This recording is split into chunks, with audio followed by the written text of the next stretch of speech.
Hey everybody, this is herculespetix, founder, curator, docent, and gift shop employee of the herculespetix Academy of Comic Book Studies. Today we're going to continue our examination of Quack, the ground-level funny animal comic published in the mid-70s from Star Reach Publications.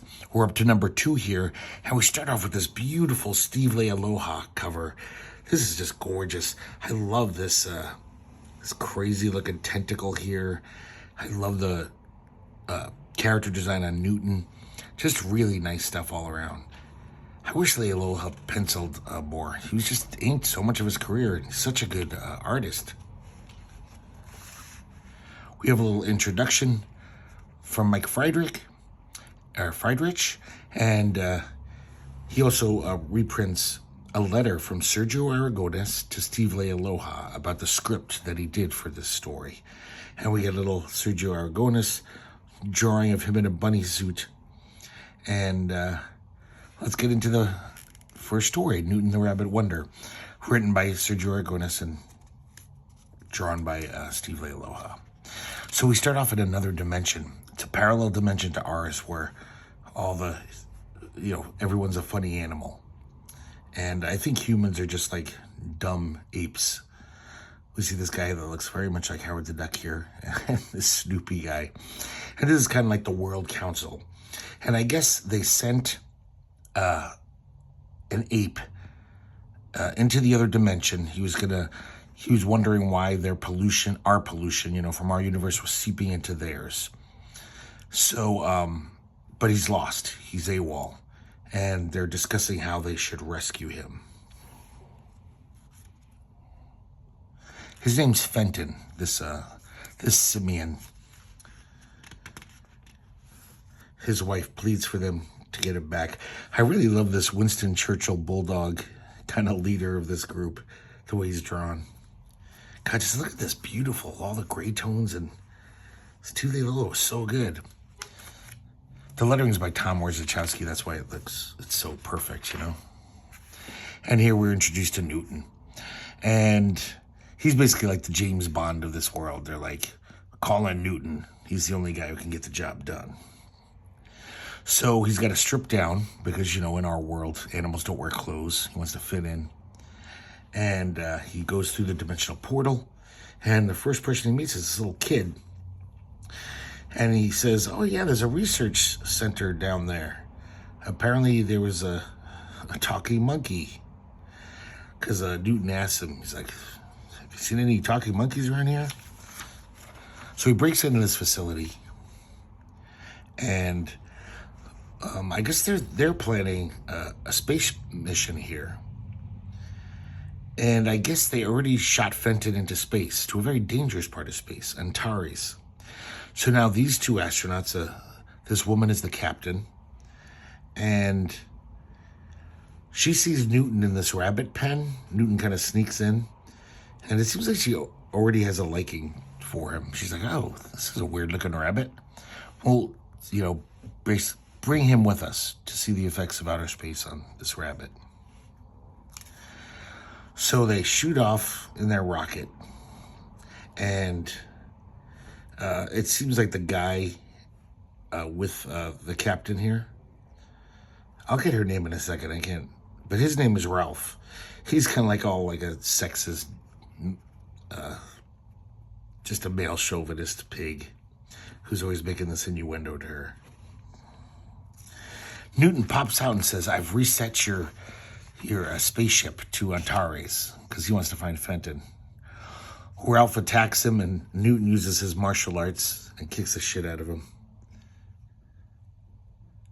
And I love this here where he's just whacking him like 50 times all around. So it's like in an animated cartoon. And the captain just watches. She's just like, I didn't like that guy anyway. So he tells her the whole point of his mission. She says, I'll help you. I'll help you find this monkey. They land on this planet where they think he is. I really like this, how these 3 panels, but then it continues on this kind of surrounding panel, like the planets continue. Even though I guess it doesn't make sense in the sequential time narrative but it looks cool.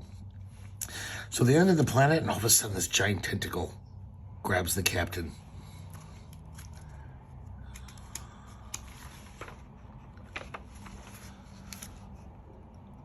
Some fun action here. I like this panel of Newton leaping out of the panel, shooting at this creature. And then all of a sudden, these spears come out of nowhere. And they're like, hey, we've been rescued. Someone's helping us. But then Newton realizes the captain says, it might be a case of out of the frying pan. There are these half-naked monkey warrior women. And they capture them and take them to their little, whatever, town or fort. And it looks like they're tying him to the stake. And then all of a sudden, they hear a voice say, hold everything. And it's Fenton. And so Fenton, he landed here on this planet. And I guess this race of monkey warrior women, there's no men. He doesn't know why. He has no clue. But so, of course, he's kind of they made him their leader. And he basically says, don't worry about me, Newton. I'm not going anywhere. I have to help this poor tribe replenish their numbers. It's a tough job, but somebody's got to do it. And totally forgetting about his wife. And Newton gets it. Newton's all like, okay, have fun, buddy. And then in the spaceship, this was such a 70s thing. This wouldn't play well now, I don't think. And it looks like they're going to hook up. She's all like, I love rabbits. And as the spaceship flies away, Newton, you're wonderful. Yes, I know. There was a Howard the Duck black and white magazine issue where we actually saw Bev and Howard about to, get down in bed. And I guess it was controversial then, but now I just think people would be like, no, that's not going to happen. So next, God, what a good issue. Now we have The Wraith by Michael T. Gilbert. And this is very much like a spirit story in which the Wraith barely appears in it. It's just an excuse for Michael T. Gilbert to tell a fun story. We see this scientist named Izzy Kabibble. And first of all, I just wanted to say thank you so much for not giving him that stupid German accent that every bad sketch comedy show and old sitcom, every scientist has got to be like, oh, hello there. I am Professor Burby. That is like one of my most hated comedy cliches, and they haven't stopped. They still do it. So even though his name, he looks like an Einstein type, and his name's Izzy Kabibble, I'm so happy that he doesn't have that stupid accent. So he's basically addressing the reader, and he's saying that he's come up with this cure for everything, a total panacea that will end all disease. And then his only question left is, what do I do with it? Kind of interesting splash page with typewritten, the Wraith, just over and over. So now we see the Wraith and and the inspector, the police inspector. And they're talking about genius. And, Wraith says that old chestnut, there's a thin line between insanity and genius. And Wraith says, you wouldn't even know a genius if he bumped into you. And at that minute, Kabibble bumps right into the inspector. And of course, he doesn't recognize him. There's just a weird little sequence here. Kabibble's twirling his cane. And there's this little Donald Duck kid. It looks like he's drowning a cat for fun. And he whacks him with his cane. And so then the cat walks off with Kabibble. So now we see him go to all the big chemical companies, all the way down to the small ones. And everyone just thinks he's crazy. Look, this is such weird cartoony art here. Not even cartoony, stylized. Look at this lady's neck here. This is just very odd art for Michael T. Gilbert. Well, for anyone. So he's lamenting the fact that, he's got this cure for everything, and he can't do anything with it. He's walking through the park, and he sees this pig lady, and her name's Cynthia Tinsley. And it seems like they instantly take a liking to each other. There's little hearts over their head. And they have this idyllic day.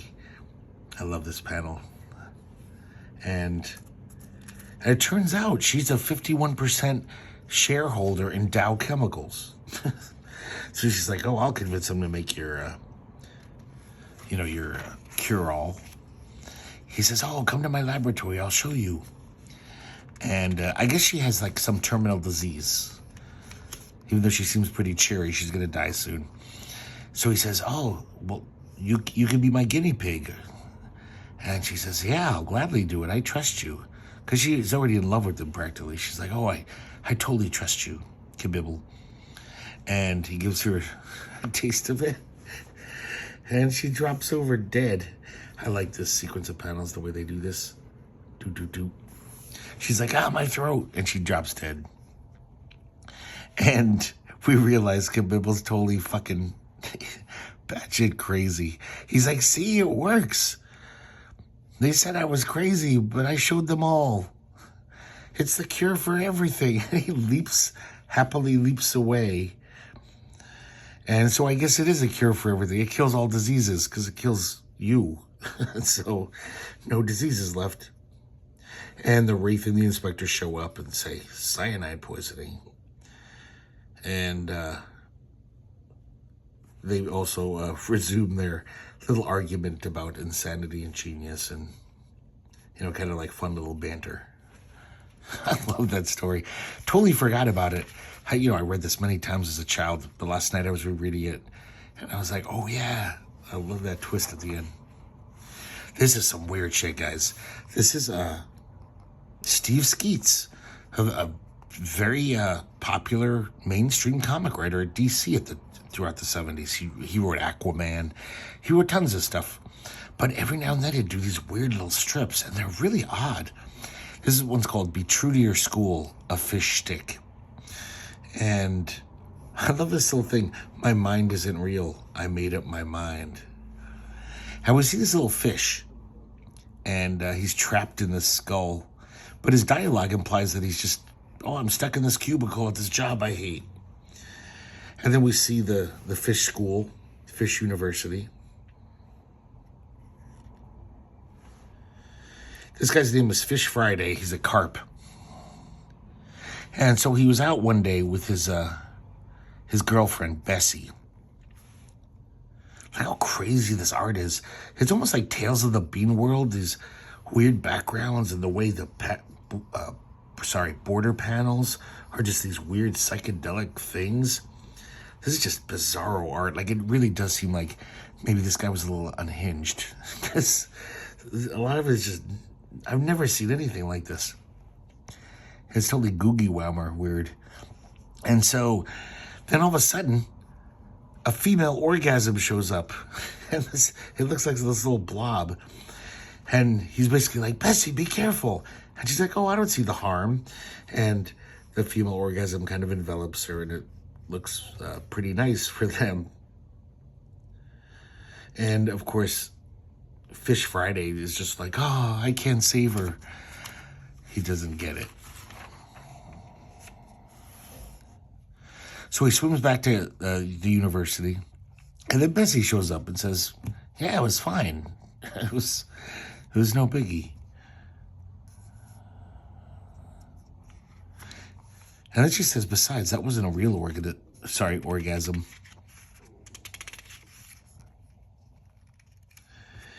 And they kind of have this little argument at the end. But I like this here. You could have your own orgasm. Just cut out and fold along the dotted lines. Just the idea of making the female orgasm this like sentient blob is very odd. So now we have the second chapter of On the Skids. In the first issue, it was written by Howard Chaykin, drawn by Alan Cooperberg. And now everything's by Alan Cooperberg. I guess Howard Chaykin didn't want to be involved. I gotta say, though, it reads just like the first one. Well, it is a little different, I guess. But it's just these two guys the cool cats from Queens. And even though they kind of look like raccoons to me, they it's just them kibitzing. They're going to visit the comic company where they work. I think that's the address of Marvel Comics back in the 70s, 575, something like Madison Avenue. We see Wile E. Coyote here with his art portfolio looking haggard and run down. And yeah, I don't know, some of their little the way they rag at each other is not that funny. Some of them, it's more like trying to be cutesy and snarky. One of them lights up on the elevator, and this is weird. Coco the Clown shows up. He's like the smoking police. He gives him a ticket. When they get to the office, there's this, I don't know if this is a jab at Steve Gerber, but they draw him looking like a total hippy-dippy goofball.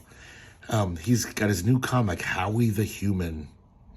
He's invented a new genre, cosmic banality.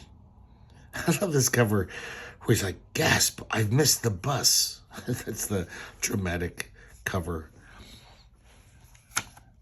And so they're kind of like debating this guy, kind of making fun of him. They run into this giant guy who works there. And there's a bunch of dumb jokes about that.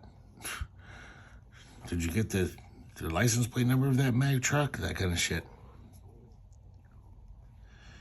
There's one of a Heckle and or Jekyll. Or Heckle or Jekyll. And then they get a taxi. And I love it. They're like, what? A talking human. Which is weird because we just saw Coco the Clown and that didn't shock him. But he's like, no, I'm actually a genetically engineered or plastic surgery enhanced walrus. I get parts. I'm acting in funny human comics. So in this world, instead of funny animal comics, they have funny human comics. I love this, how interesting this is, which I wonder if these are real. Because, this guy is kind of an archetype. There's always that, like, fat mustachioed guy in 70s things. And so he's running down his resume, and we see panels from all these real comics. Cannon, Wally Wood's tough guy comic strip in the Overseas Weekly military magazine. As an aging drag queen in the Deco Desperados in a National Lampoon Encyclopedia of Humor. As a vampire slayer in Vampire Tales, which was a real black and white Marvel magazine. In Ripley's Believe It or Not, as the kindly innkeeper. They're so specific that I'm like, did he actually find through all these comics a character that looked like this in every one? I kind of doubt it, but it's really, I kind of like the just nerdy, way of doing that. There's even one more from Crazy. I don't know why there was no dialogue. Like, they took out the dialogue. And then, because the guy's chatting with our two protagonists, he gets in a horrible accent. Right as he says, oh yeah, my face is the ticket to millions. With this face, I'm going to go far. And then, of course, they get in a horrible accident. His face is gone.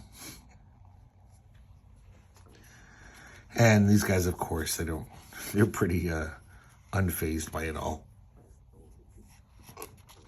And they continue to kibitz. Now we have chapter 2, A Night at the Circus. So this is them, very typical fashion at some kind of like singles bar. Once again, checking out the ladies. But basically, you can tell these guys, the main enjoyment they get in life is just hanging out with each other and being snarky and making fun of everyone around them. Getting laid is like a icing on the cake. One of them says, oh, I know about this private party, so they go. It's like an after-hours party. And there's some crazy characters outside. And then as they enter, it almost looks like, uh-oh, they're in for some trouble. And it's to be continued, which I really hope it is, because I really want to find out what happens at this parties. And once again, just like in that first issue, You know, you hear all these people just saying random things. Lewds, good smoke. Though it seems like in here it's mostly about drugs. So this is a new feature. I've never seen this cartoonist anywhere else except for Quack. Her name's Dot Butcher, and she has these little one-page cute kind of comic strips about the Oregon Bobcat. And they're very, like, if you're a cat lover, you know, you'll like it. But they're not that great. But it's, you know, how cat people are. They're just like, oh, that's so true about my cat. But I don't know if this woman really has a bobcat. She says she lives she's from Oregon. And I almost believe that they actually raised a bobcat.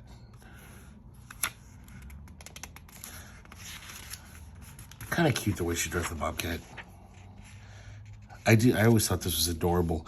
When they first found, this is the origin of the bobcat, basically.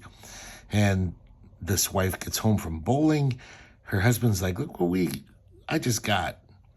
And, you know, it's a little tiny bobcat. Look how cute it is. And when she picks it up, he's just like a little fireball of fury.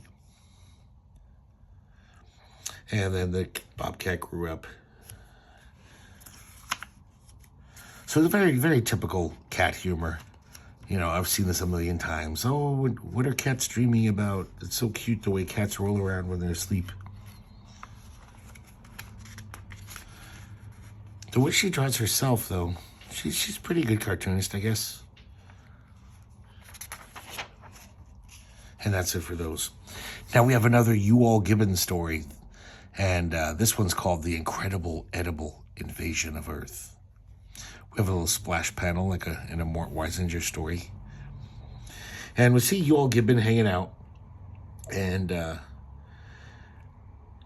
didn't even mention the guy, sorry. Story and art, Scott Shaw, as you can imagine. He dedicates it to Karl Barks, Ross Andrew, and of course Shelley. I don't know, probably a friend. And so Ewald Gibbon gets pissed off. I like how there's a mushroom cloud coming out of his pipe. He's so pissed off. It turns out his nephew, Buffalo Chimps, he's a big advocate of health food. And he wrote an article in the paper about how junk food can ruin your life, which is heresy to Ewald Gibbon. And he's like, I gotta have a talk with that boy. Even though he's my nephew, I'm gonna, slap him around a little, slap some sense into him. So we see him, and basically this is a parody of John Denver. He's known as the organic orangutan.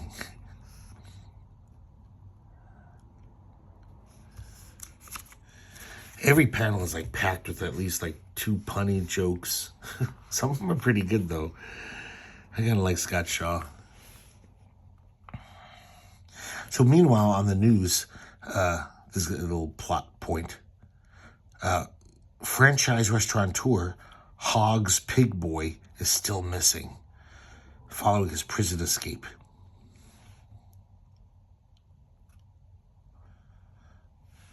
And then they continue. He says, now, stay tuned for Let's Make a Mess game show with your host, Monty Halibut. Now, if you're under 50, you won't even get that. Maybe if you're over 50, you'll still think it's stupid. I thought that was a good one. A good pun. So basically, Let's Make a Deal was a show hosted by Monty Hall in the 70s. People would dress up silly, and if you dressed up in a certain way, and the guy said, hey, is anyone a clown here? And if you were dressed as a clown, you'd have a chance to win money. So he says, is anyone dressed as a potato? And all of a sudden, a bunch of people turn into potatoes, for real. Meanwhile, Ewald Gibbon is at the penthouse apartment of Buffalo Chimps, his nephew, and he's got the whole roof of this skyscraper tricked out like it's the outdoors because he's a country boy.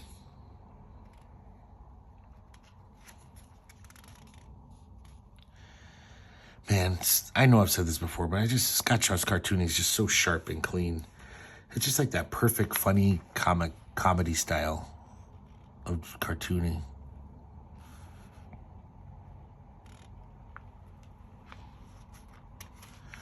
So, while they're arguing, all of a sudden they see this flying hamburger.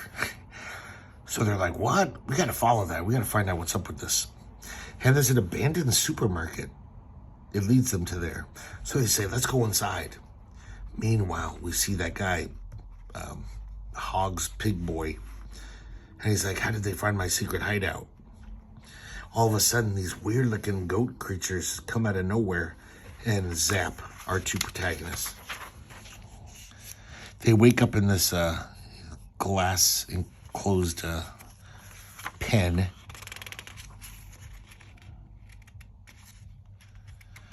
And they realize that Hogg's Pig Boy has captured them. He's reminiscing about how he was washed up. I guess his restaurant franchise failed. But then these mysterious strangers approached him.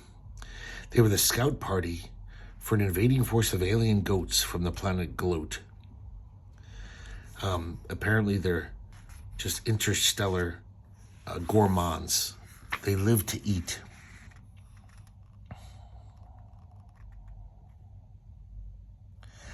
And so basically, those people on the game show who were turned into potatoes, it's because of Pig Boy here.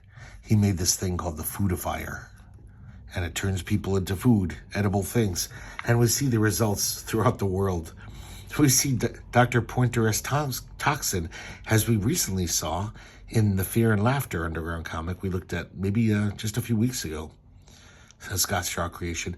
And, of course, the principle of you are what you eat is how this machine works. So, of course, Pointer's toxin turns into a giant pill, a giant drug. We see Howard Hughes, mega millionaire. He has a head of lettuce. Ratty Hearst, revolutionary. She turns into an all-day sucker.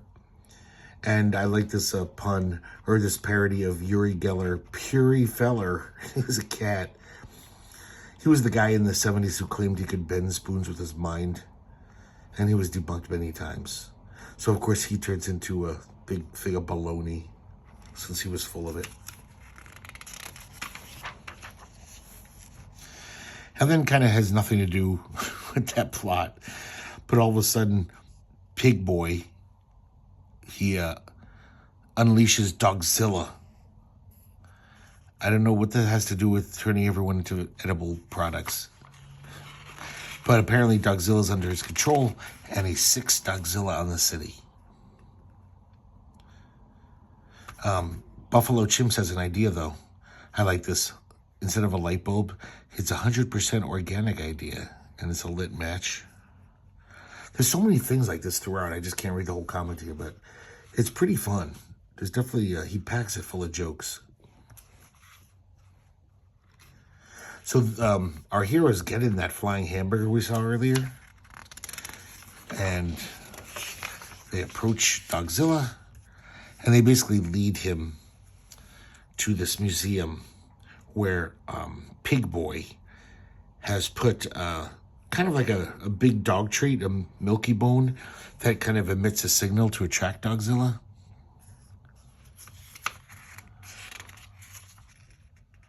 Sorry, I'm kind of getting lost in all this intricate, funny art. So, Pig Boy and his goat alien friends have followed them to the museum.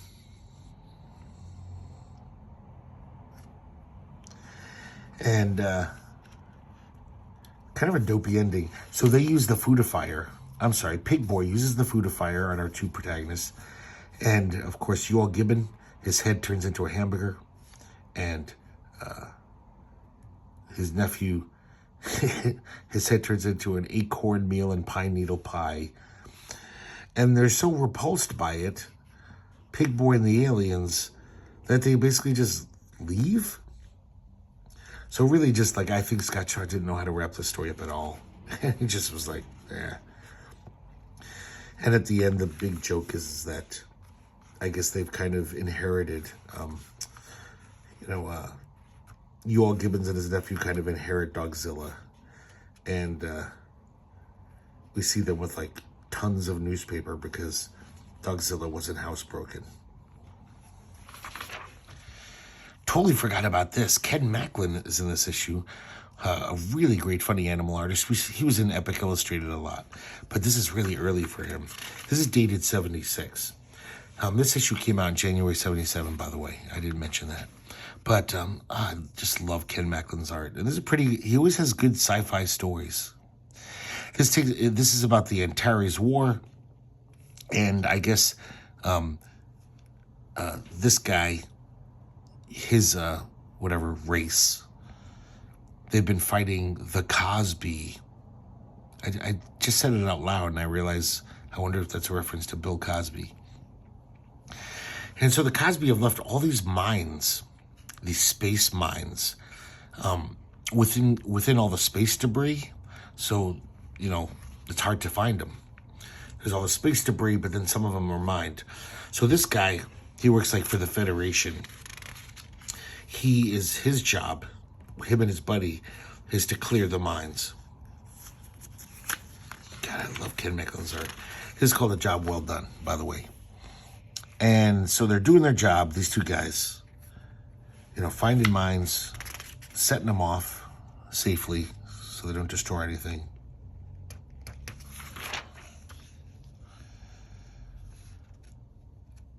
God, I really love this stuff. And then all of a sudden they see this little lizard dude floating in space. They're like, what happened to this poor guy? Let's take him into the ship. God, every page in here is just blowing me away. I really love this art. And then once he's near their ship, he said, the lizard guy says, "You've deactivated almost every mine, all but one." And we see it's right in his chest. And they're like, "Oh shit." And then we see two of the Cosby. And this guy says, "Commander, their two minesweepers are holding out for higher pay. Their advance has been halted. Good work, number two." A fun little story. And then we have a nice little Scott Shaw back cover featuring his character Duckula. And this is almost like an advertisement for Quack. Not so great. There's all these magazine parodies that are just, he's not even trying. It's Playboy. He could have at least made it Play Duck. I forgot to mention that other than this back cover, is the Mike Friedrich mentions this in the editorial. Even though the comics called Quack, there's no ducks in this issue. And I wouldn't even thought of it, notice that. So I guess it's funny animals. It doesn't have to be ducks, but it is called Quack. So hope you guys like looking at this one. I really enjoyed this issue. I think more than the first one. And I can't wait to see number 3. Even though once I open it up, I'm going to remember every panel because they're burned into my brain from childhood. But I kind of forgot what's in it. And I imagine more of the same. So hope you guys enjoyed looking at this, and I hope to see you next time here at the Herculespetix Academy of Comic Book Studies.